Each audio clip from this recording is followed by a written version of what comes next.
Hello guys, पढ़ो लिखो में आपका स्वागत है। और आज के इस वीडियो में हम फोकस करेंगे chapter light class 10th CBSE के रेस्पेक्ट से और उसके कुछ न्यूमेरिकल्स।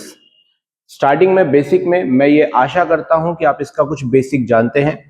थोड़ा बहुत बेसिक मैं आपको बताऊंगा, मैं समझाऊंगा। अगर आप पूरा वीडियो देखते हैं तो आपको 4 से 5 न्यूमेरिकल अच्छी तरीके से समझ में आ जाएंगे और फिर आप कोई भी न्यूमेरिकल सॉल्व कर सकते हो। रिक्वायरमेंट क्या है? नोटबुक ओपन करके रखें और उसमें नोट करते चलें। अगर हो सके एनसीईआरटी की बुक ओपन कर लीजिए। चलिए स्टार्ट करते हैं चैप्टर लाइट। तो इसमें जो हमारा पहला टॉपिक होगा उसमें मैं आपको दोनों मिरर्स के बारे में बताऊंगा। इसमें हम रिफ्लेक्शन पढ़ेंगे। जैसा कि आप देख रहे हो ये कॉनकेव मिरर है। केव केव जैसे गुफा होती है केव, वैसे ये अंदर की तरफ दबा होगा। ये नॉन रिफ्लेक्टिंग सरफेस है और ये जो अंदर ये पार्ट है ये रिफ्लेक्टिंग सरफेस है। इसे हम प्रिंसिपल एक्सिस कहते हैं और ये है हमारा poll. Okay, this is poll. आगे सुनिए, इंसिडेंट रे की बात होती है। लाइट जो आ रही है उसे हम इंसिडेंट रे कह रहे हैं। हमेशा आएगी कहां से? मिरर के सामने से।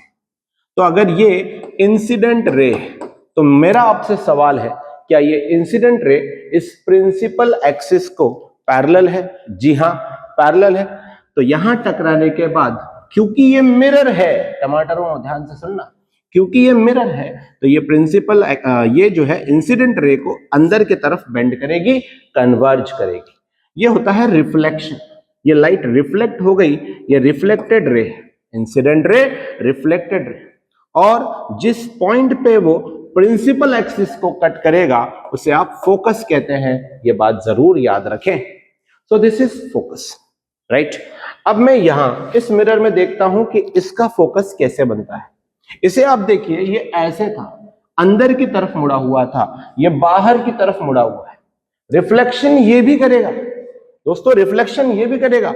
ये देखो, ये रे ऐसे गई, इंसिडेंट रे यहां टकराई, ये रिफ्लेक्टिंग सरफेस है, पर ये बाहर फेंक देगा क्योंकि ये बाहर की तरफ मुड़ा हुआ है। और अगर आपकी मटर जैसी आंखें यहां पे रखी हो, देखिए सब लोग ध्यान से देखिए, यहां पर हो, तो आपको लगेगा कि ये जो रिफ्लेक्टेड रे आपके पास आई है वो मिरर के अंदर किसी इस पॉइंट से आई हुई है। इस पॉइंट को हम फोकस कहेंगे। तो कहने का मतलब ये कि जो पैरेलल इंसिडेंट रे आएगी, पैरेलल किसको? प्रिंसिपल एक्सिस को, तो वो टकराने के बाद जिस पॉइंट से गुजरती है उसे फोकस कहते हैं प्रिंसिपल एक्सिस के। Note this point. और ये है फोकस, ये है पोल, वैसे ही यहां पर ये है पोल। अब साइन कन्वेंशन से जुड़ी हुई एक बहुत ही बेहद ही इंपॉर्टेंट जानकारी मैं आपको देने जा रहा हूं। क्या है वो जानकारी? जो भी मेजरमेंट किए जाते हैं, मिरर हो या लेंस हो, मिरर में सारे मेजरमेंट्स इस पोल से किए जाते हैं। मतलब अगर आपको मेजरमेंट करना है तो आप फोकस से नहीं जाएंगे, आप पोल से जाएंगे फोकस के। इधर भी आप पोल से जाएंगे फोकस के। तो आइए देखते हैं, समझने की कोशिश करना। फोकस कहां है? तो पोल से यहां जाना होगा, पोल से यहां जाना होगा। इस लेंथ को हम फोकल लेंथ कहते हैं। कौन सी लेंथ कहते हैं? फोकल लेंथ कहते हैं। ऐसे ही यहां पर देखिए, यहां फोकस कहां है? मिरर के अंदर। देखिए मिरर के अंदर। यहां का फोकस कहां है? मिरर के सामने, बाहर। यहां फोकस के मेजरमेंट के लिए क्या मुझे पोल से इधर जाना होगा? सोचिए, बहुत ही आराम से देखिए। पोल, क्यों पोल से? क्योंकि सारे मेजरमेंट्स कहां से किए जाते हैं? साइन कन्वेंशन है, ये कहां से किए जाते हैं? पोल से। तो पोल से इधर जाना। देखिए ये इसका फोकल लेंथ हो गया, लेंथ है ये, length. The distance between pole and focus is called as focal length. The distance between pole and focus is called as the focal length. अभी फोकल लेंथ ही सबसे ज्यादा जरूरी है क्लास 10th के लिए। और ये भी समझा दूं, 11th 12th जेई नीट के न्यूमेरिकल्स में भी ये टॉपिक है, रे ऑप्टिक्स में, और इंपॉर्टेंट टॉपिक है और बहुत ही बढ़िया सवाल आते हैं। बट शुरुआत 10 सीबीएसई से ही होगी। तो अब देखते हैं, हमारे पॉइंट पे आते हैं। क्या इंसिडेंट रे इस तरफ? पहले केस में इंसिडेंट रे की डायरेक्शन कहां है बताइए? जैसा दिख रहा है वैसा बताइए, ज्यादा सोचिए मत, आइंस्टाइन बनने की जरूरत नहीं है। इंसिडेंट रे इधर जा रहा है, देखिए, और फोकल लेंथ का एरो चेक करिए, इधर आना पड़ा। तो दोनों का डायरेक्शन सेम है या अपोजिट है? अपोजिट। इसीलिए यहां इस केस में focal length negative, focal length negative. तो मेरे दोस्तों कॉनकेव मिरर में, कॉनकेव मिरर में फोकल लेंथ नेगेटिव होता है। किसी भी न्यूमेरिकल में ये दिया नहीं होगा, वहां सिर्फ दिया होगा कॉनकेव मिरर और फोकल लेंथ की वैल्यू दी होगी। आपको वैल्यू क्या लेनी है? नेगेटिव। फॉर एग्जाम्पल दिया है in a concave mirror of focal length 5 centimeter. Concave बोला ना, तो सीधा सीधा 5 सेंटीमीटर के सामने माइनस लगाने का बेड़ू, ज्यादा सोचने का नहीं, समझे? एड़े माफिक सोचने का नहीं, सीधा माइनस लगा। अब यहां पर आ जाओ, यहां आ जाओ, खुद ही समझदार हो। इंसिडेंट रे इस तरफ जा रही है, चेक करिए, सिर्फ इंसिडेंट रे को चेक करो भाई। इंसिडेंट रे इस तरफ जा रही है, फोकल लेंथ उसी तरफ हो रही है। देखिए हमें हर मेजरमेंट पोल से करना है, तो उसी तरफ जाना पड़ रहा है। जब उस तरफ जाना पड़ रहा है हमको, तो यहां पे फोकल लेंथ क्या आएगा मेरे दोस्तों? पॉजिटिव। तो कॉन्वेक्स मिरर, कॉन्वेक्स मिरर में फोकल लेंथ पॉजिटिव। अब इसी स्लाइड में आपको मैं रेडियस ऑफ कर्वेचर और फोकल लेंथ से जुड़ा हुआ एक फॉर्मूला सिखा देता हूं। कॉनकेव मिरर को देखिए, ये स्पेरिकल मिरर है दोनों। स्पेरिकल क्यों? क्योंकि स्फीयर या सर्कल का हिस्सा है। अगर मैं इसको कंप्लीट सर्कल बनाता तो क्या ये ऐसा सर्कल बनता जिसका सेंटर शायद यहां कहीं होता, और ये जो होता ये रेडियस ऑफ कर्वेचर होता। क्या ये सही है? ये रेडियस ऑफ कर्वेचर होता। तो मेरे दोस्तों फोकल लेंथ उसका हाफ होता है। तो जो फोकल लेंथ होती है वो रेडियस ऑफ कर्वेचर का हाफ होती है। आई होप आपको समझ में आ गई है बात। जितना भी रेडियस ऑफ कर्वेचर दिया होगा उसको हाफ कर दोगे, फोकल लेंथ आ जाएगा। और अगर दिया है कि वो कॉनकेव मिरर है तो फोकल लेंथ नेगेटिव, अगर दिया है कि कॉन्वेक्स मिरर है तो फोकल लेंथ पॉजिटिव। समझ में आया क्या? समझ में आया क्या? रेडियस का आधा करने का फोकल लेंथ आपके सामने। तो क्वेश्चन में ये बहुत जरूरी है कि फोकल लेंथ दिया, ठीक है? फोकल लेंथ दिया है, आधा प्रश्न ऐसे ही सॉल्व हो गया। चलते हैं हम अगली स्लाइड पे। आप लोग बहुत ध्यान से ये सारी चीजों को देख लीजिए। अब हम समझेंगे कुछ फॉर्मूलेज को। इस पार्ट में हम ये सीखेंगे कि फॉर्मूलाज क्या क्या है और कैसे अप्लाई करना है, ठीक है? जो भी nature position of the image है उसे किस तरीके से समझना है। फिर वही बात, रिक्वायरमेंट यही है, जो भी पढ़ाऊंगा लिखते चलिए, पॉज करिए, लिखते चलिए, समझते चलिए। कोई डाउट्स है, कुछ है, कमेंट्स करिए, मैं आपको रिप्लाई जरूर करूंगा। देखिए अगर मैं इंपॉर्टेंट फॉर्मूलेस की बात करूं तो सबसे पहले आता है mirror formula. That is 1/f is equal to 1/v plus 1/u। Magnification दूसरा फॉर्मूला है हमारा, minus v/u is equal to h2/h। मैं थोड़ा सा एक्सप्लेन करना चाहूंगा इन फॉर्मूलास को। भले आप न्यूमेरिकल के लिए इस लेक्चर को देख रहे हैं, लेकिन मैं फिर भी इनकी क्लियरिटी, इनका कॉन्सेप्ट आपको बताना चाहता हूं। मैं एक कॉनकेव मिरर लेकर आपको एग्जांपल समझा देता हूं कि अगर ये एक कॉनकेव मिरर है और प्रिंसिपल एक्सिस मिरर के सेंटर से ऐसे पास हो रही है, ये पॉइंट है पोल। ऑब्जेक्ट हमेशा सामने ही होगा, मिरर के हमेशा सामने होगा, इस बात को ध्यान देना। अगर मैं कहता हूं ये ऑब्जेक्ट है, दिस इज ऑब्जेक्ट, और ऑब्जेक्ट का नाम है ए बी। देखिए दोस्तों ये पोल है, सारे डिस्टेंसेस मेजर कहां से होते हैं? पोल से। तो ऑब्जेक्ट डिस्टेंस के लिए मुझे पोल से यहां आना पड़ा, और इंसिडेंट रे हमेशा सामने से मिरर के तरफ आती है। दोनों एरो को देखिए फिर से अपोजिट डायरेक्शन। इसलिए जो ऑब्जेक्ट डिस्टेंस होता है u, यह हमेशा माइनस लेना है। यह साइन कन्वेंशन है। दिया प्लस होगा, लेना माइनस है, चाहे जो हो जाए, लेना माइनस। अगर आपने ये नहीं लिया तो आपकी 20-20 शादियां हो जाएंगी, ये कंफर्म है, और सारी शादियां सुअरों से होगी। u की वैल्यू माइनस लेना, ये है देखिए ऑब्जेक्ट डिस्टेंस। अब इमेज अगर इस तरफ बनती है, यहां पर इमेज बनती है, मान लेते हैं प्रिंसिपल एक्सिस के ऊपर, चेक करिए ध्यान से। अगर ये इमेज बनी है, मान लेते हैं इमेज का नाम है ए डैश बी डैश। अभी हम सिर्फ एक एग्जाम्पल के रूप में ले रहे हैं, चीजें रूल्स देखते रहिए, सिर्फ रूल समझना है हमको। तो अगर इमेज इस तरफ बनी है तो ये इमेज है, इसका भी मेजरमेंट पोल से इस तरफ होगा, हमें पोल से उधर जाना होगा टमाटरों, और इमेज डिस्टेंस को V लेटर से डिनोट करना होगा। अब फिर से देखिए, इंसिडेंट रे इस तरफ जा रहा है, इमेज डिस्टेंस उस तरफ जा रहा है, हरा गुलाबी एक साथ, देखिए सेम डायरेक्शन, इसलिए इमेज डिस्टेंस इस केस में क्या आया है मेरे दोस्तों? पॉजिटिव। इस केस में इमेज डिस्टेंस क्या आया है? पॉजिटिव। अगर ये इमेज इस तरफ सामने होती तो पोल से इधर आना पड़ता, इंसिडेंट रे उधर, तो अपोजिट डायरेक्शन होता तो नेगेटिव। मतलब हमें इंसिडेंट रे के डायरेक्शन में जो भी मेजरमेंट हम करेंगे वो पॉजिटिव लेना है, अपोजिट किया तो नेगेटिव लेना है। मिरर के केस में मिरर के पीछे बनी इमेज, अंदर बनी इमेज, पॉजिटिव इमेज को वर्चुअल इमेज कहा जाता है। ये बात आपको मार्क्स दिलाएगी, 1 मार्क, जैसे वर्चुअल इमेज दे दोगे, लिख दोगे। ये हुआ वर्चुअल इमेज। अगर ये इमेज इस तरफ बनी होती तो वो होता रियल इमेज। लेंस के केसेस में रिफ्रैक्शन में ये उल्टा है, इस तरफ अगर इमेज होती तो इमेज डिस्टेंस क्या होता? नेगेटिव। क्यों? क्योंकि पोल से यहां आना पड़ता। आई होप आपको समझ में आ गई है बातें। मैग्निफिकेशन का ये formula, mirror formula, H2 upon H1 क्या है? H2 को देखिए, H2 इज इमेज की हाइट, इमेज की हाइट, गौर से देखिए, ये इमेज की हाइट होती है H2, इमेज हाइट, और ये ऑब्जेक्ट की हाइट है H1। अब इसके ऊपर 3 केसेस हमें बेहद इंपॉर्टेंट डिस्कस करने हैं और फिर न्यूमेरिकल चालू करना है। मैग्निफिकेशन का फॉर्मूला है m is equal to H2 upon H1।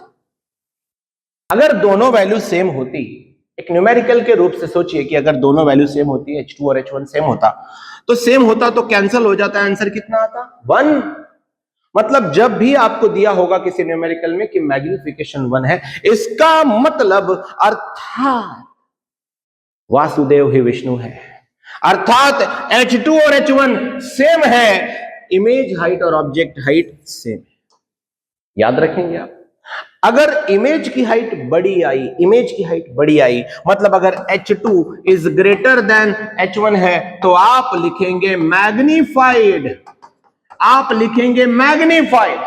और अगर इमेज छोटा दिख रहा है, ऑब्जेक्ट बड़ा दिख रहा है, जैसे कार के मिरर में होता है, ऑब्जेक्ट बहुत बड़ा है, ट्रक पीछे बहुत बड़ी आ रही है, लेकिन कार के मिरर में, साइड मिरर में छोटी छोटी दिखती है, that is if H2 is less than H1 then image is diminished।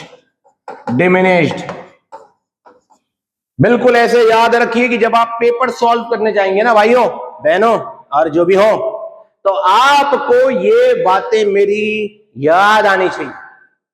अगर H2 और H1 सेम है तो magnification 1, H2 greater than H1 आया तो वो मैग्नीफाइड है, लेस देन आया डिमिनिश्ड।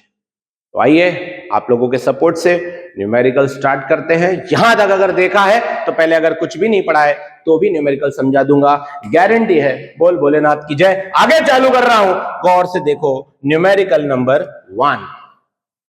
तो अब बेसिक्स के बाद हम इस न्यूमेरिकल को सॉल्व करते हैं, ओम भट्ट स्वाहा मारते हैं। देखिए हवन करते हैं। An object 5 centimetre in length, object की लेंथ है मतलब उसका हाइट है मेरे दोस्तों, तो H1 की वैल्यू 5 सेंटीमीटर होगी। Placed at a distance of 20 centimetre. मैंने आपसे कहा है कि ऑब्जेक्ट डिस्टेंस हमेशा नेगेटिव लेना है। 20 centimetre, distance of 20 centimetre in front of a convex lens of radius of curvature 30। हम पहले ही पढ़ चुके हैं कि कॉन्वेक्स लेंस में रेडियस हो, फोकल लेंथ हो, ये क्या होता है। मैं अभी फिलहाल 30 सेंटीमीटर लेता हूं, ये प्लस होता है, लेकिन आपको दिखा देता हूं कि ऐसा कैसे होता है। अगर मैंने ये कॉन्वेक्स मिरर लिया, यह है प्रिंसिपल एक्सिस, इंसिडेंट रे यहां से यहां आता है। अगर मैं इसको एक कंप्लीट सर्कल मानता हूं तो ये हुआ दोस्तों इसका सेंटर, और यहां से लेकर, यहां से पोल से लेकर यहां तक के मेजरमेंट के लिए हमको इस तरफ जाना पड़ा सेंटर के लिए। ये हुआ रेडियस। इंसिडेंट रे और रेडियस की डायरेक्शन सेम है, इसलिए रेडियस प्लस होगा। और हमने पहले ही पढ़ रखा है कि जो फोकल लेंथ होता है वो रेडियस का हाफ होता है, रेडियस का हाफ मतलब 15 सेंटीमीटर, रेडियस पॉजिटिव इसलिए फोकल लेंथ भी पॉजिटिव। तो फोकल लेंथ भी हमारे पास में आ चुका है मेरे दोस्तों। अब हमसे बोला है find the position of image, मतलब मिरर के पीछे या मिरर के सामने। तो v की वैल्यू हमको निकालनी है। आइए हम सॉल्व करते हैं। गौर से देखिए, मिरर फॉर्मूला अप्लाई करेंगे 1/f 1/v plus 1/u। 1/f, f is 15 plus 15, 1/v, v as it is plus 1/u, u की वैल्यू -20 -20 प्लस और माइनस मेरे दोस्तों माइनस होता है। So 1/15 is equal to 1/v minus 1/20। मैं सारे कैलकुलेशंस टमाटरों आपके लिए करके दूंगा, आप लोग सारी चीजें सारे स्टेप्स को अच्छे से देखते रहिए। माइनस 1/20 को इस तरफ लेकर आते हैं दूसरी ओर, तो दिस इज 1/15 प्लस 1/20। यहां माइनस था, इस तरफ आया तो प्लस हो गया, इज इक्वल टू 1/v। आप चाहें तो अब आप इसको पूरा सॉल्व कर लीजिए। इसको क्रॉस मल्टीप्लीकेशन या एलसीएम मेथड से सॉल्व करेंगे, आपको मिलेगा 7/60 इज 1/v। अगर 1/v 7/60 तो आप इनवर्स करेंगे, क्योंकि आपको 1/v नहीं चाहिए, आपको v चाहिए। तो इसको ऊपर लेके जाते हैं तो ये उल्टा हो जाएगा v, तो ये भी उल्टा हो जाएगा, ये हो जाएगा 60 डिवाइडेड बाय 7। अब 60 डिवाइडेड बाय 7 सेंटीमीटर प्लस में आंसर आया है, माइनस में नहीं आया है। इस बात को जरूर ध्यान दें, ये छोटी छोटी बातें हैं लेकिन important. 60 divided by 7 I guess 8.6 something आएगा। तो चेक करते हैं, आप लोग अपने नोटबुक में सॉल्व करिए। 60 divided by 7 is equal to 8.57। 8.57 मतलब 8.6। तो हमने इमेज डिस्टेंस बना दी है प्लस 8.6 सेंटीमीटर। आपने देखा होगा कि मैंने प्लस लिखा है, प्लस लिखा है, इसका मीनिंग है बेसिक्स में जाइए, जो अभी आपने अपने नोटबुक में लिखा होगा, मैंने थोड़ी देर पहले पढ़ाया। प्लस का मतलब ये मिरर के अंदर इमेज बनी है, in the direction of incident ray बनी है, इसलिए ऐसे इमेज को हम वर्चुअल इमेज कहते हैं। ये इसकी पोजीशन है बिहाइंड द मिरर। इस बिहाइंड द मिरर लाइन को याद रखें और लिख लें। यहां आप लिख सकते हैं बिहाइंड द मिरर। वी आ गया है हमारे पास में। हमसे बोला है इसका नेचर बनाया जाए, नेचर इज वर्चुअल। अभी हमें और भी कुछ बातें देखनी है, वो हम देखते हैं, चेक करिए। देखिए, वर्चुअल के साथ साथ आप इरेक्ट इमेज लिख सकते हैं, आप इरेक्ट इमेज भी लिख सकते हैं, ये भी इसकी एक नेचर का हिस्सा है। तीसरी चीज हम देखेंगे कि ये डिमिनिश्ड है या मैग्नीफाइड है, ये ऑब्जेक्ट से बड़ा है या ऑब्जेक्ट से छोटा है। आइए टाउ टाउ करके वो भी चेक कर लेते हैं। ऑब्जेक्ट से बड़ा और छोटा हम नहीं निकाल पाएंगे, निकाल लेंगे क्योंकि h1 दिया है 5 centimetre. So magnification is -v/u is equal to h2/h1। Yes दोस्तों, इसमें से क्या क्या वैल्यू हमको दी है जरा बोर्ड पर देख के बताओ। तो सबसे पहले u दिया है, दूसरी बात हमने v फाइंड कर लिया है, h1 भी हमको दिया है, तो हमारे लिए h2 निकालना आसान है। तो minus of v is 8.6, u is -20, दो माइनस हो गए भाई साहब, h2/h1, और h1 की वैल्यू देखिए 5। कितना आसान हो गया, बस इसको ट्याऊ ट्याऊ ऐसे काट दीजिए। 8.6 डिवाइडेड बाय 20, 5 को ऊपर लेकर जाइए, this is 8.6 multiplied by 5 divided by 20, और ये रहा आपका h2। 5 1 जा 5 4 जा, है ना। आप और इजीली कर सकते हैं, 2 1 जा 2 2 जा 4, ये देखिए 2 4 जा 0.3 जा। अब ये बचा 4.3 और ये बचा है 2, 2 1 जा 2, 2.15। तो मेरे दोस्तों h2 की वैल्यू आ गई है 2.15 सेंटीमीटर। न्यूमेरिकल टफ नहीं होता, बट कोई बच्चा ये स्टेप देखने के बाद वेट करता है कि टीचर आंसर निकाल के देगा, और कोई बच्चा होता है जो पॉज करता है और ये कैलकुलेशन खुद से करता है। एक चीज जान लीजिए बच्चों, अगर आपने ये छोटे छोटे मल्टीप्लीकेशन डिवीजन खुद से किए ना, तो आने वाले समय में आपका न्यूमेरिकल अच्छा ही होगा। और ये जो टॉपिक आप पढ़ रहे हैं, ये जेईई नीट का भी टॉपिक है 11th 12th, रे ऑप्टिक्स में है, ये इंपॉर्टेंट है। तो शुरुआत छोटी छोटी सेविंग से करिए, छोटे छोटे कैलकुलेशन से करिए। हमारे पास में h2 आ गया 2.15 सेंटीमीटर। नोट करने की जितनी बातें हैं वो क्या क्या है। ऑब्जेक्ट की हाइट है 5 सेंटीमीटर, पर इमेज की हाइट है 2.15 सेंटीमीटर, मतलब इमेज छोटा है। और जब इमेज छोटा होता है तो भाई साहब छोटे को हम डिमिनिश्ड डिमिनिश्ड लिखते हैं, ये रहा डिमिनिश्ड आपके सामने। तो कुछ चीजें, virtual image, erect image, diminished. Erect कैसे लिख दिया, इरेक्ट पहले लिख दिया मैंने, बट कैसे लिख दिया, H2 प्लस आया है, हाइट प्लस आई है, माइनस आती तो मैं इन्वर्टेड लिखता, मतलब एक्सिस के नीचे बनता है तो माइनस, पर प्रिंसिपल एक्सिस के ऊपर अगर इमेज बनता है तो प्लस, और इमेज की हाइट पॉजिटिव आई है। तो ये कुछ इंपॉर्टेंट बातें थी, स्टार्टिंग टू एंड मैंने सब कुछ सॉल्व कर दिया है आपके सामने। अब चलते हैं हम लोग नेक्स्ट क्वेश्चन पे।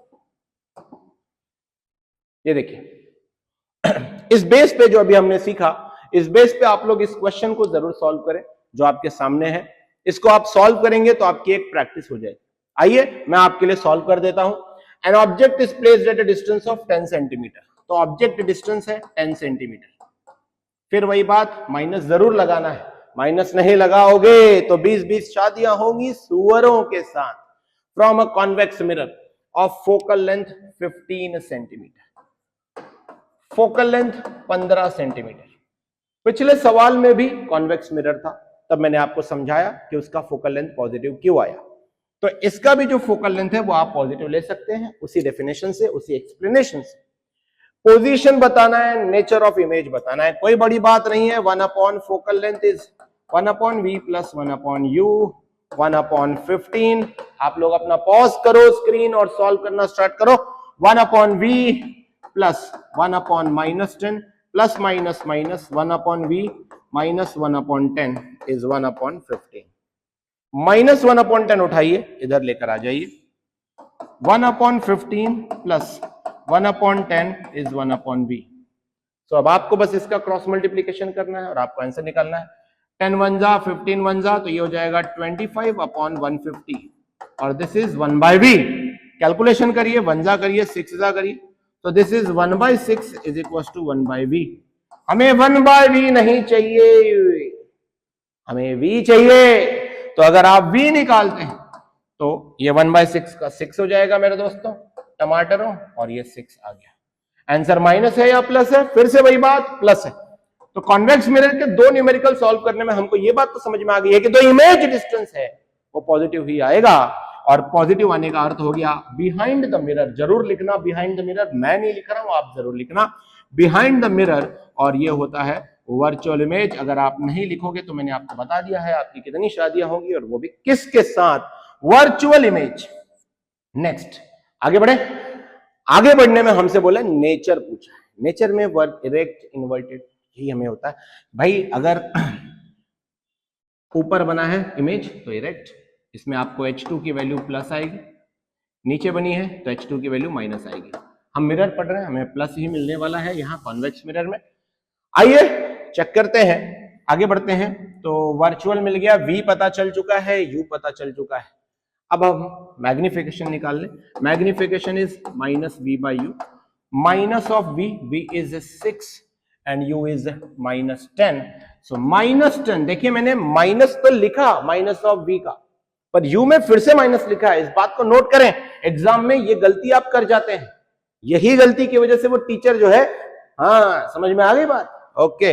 माइनस माइनस कैंसिल, और ये आ गया 0.6 यूनिट सेंटीमीटर दिया है दोस्तों, तो हमने यहां पर भी सेंटीमीटर लिख दिया। ये हो गया मैग्निफिकेशन।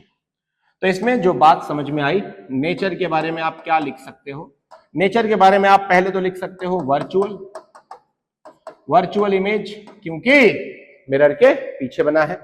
सेकेंड थिंग, इरेक्ट लिख सकते हो, इरेक्ट लिख सकते हो।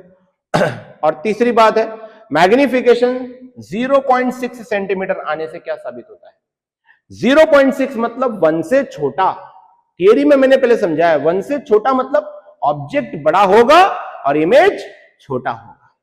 ऑब्जेक्ट की हाइट नहीं दी है, इसलिए हमने इमेज की हाइट निकाली नहीं है, वो आप निकाल सकते हैं अगर डाटा होता तो 0.6 1 होता, अगर आंसर 1 होता तो ऑब्जेक्ट की हाइट और इमेज की हाइट सेम होती। मेरी बातों को सुनिए, पर आंसर 1 से छोटा है, 0.6 है, मतलब इमेज की हाइट ऑब्जेक्ट की हाइट से कम है, ठीक है। दैट मीन्स डिमिनिश्ड, डिमिनिश्ड, ये आप लिख सकते हैं। इस पॉइंट की जरूरत नहीं थी, क्योंकि यहाँ हाइट मेंशन्ड नहीं है। नेचर में इन दोनों चीजों से आपका काम हो जाएगा और ये आपके सामने है। तो इस प्रकार पढ़ो लिखो में हमने मिरर का सारा बेसिक पढ़ लिया है क्लास 10 सीबीएसई के हिसाब से। हमने उसके 2 इंपॉर्टेंट न्यूमेरिकल आपकी एनसीईआरटी एक्सरसाइज से कर ली है। मेरे दोस्तों, आगे अगर आपको और लेक्चर चाहिए तो कमेंट सेक्शन में मुझे जरूर इस बात को इन्फॉर्म करिए। फिर मिलेंगे, पढ़ते रहिए पढ़ो लिखो में अंबुज पांडे सर के साथ। Bye bye, take care.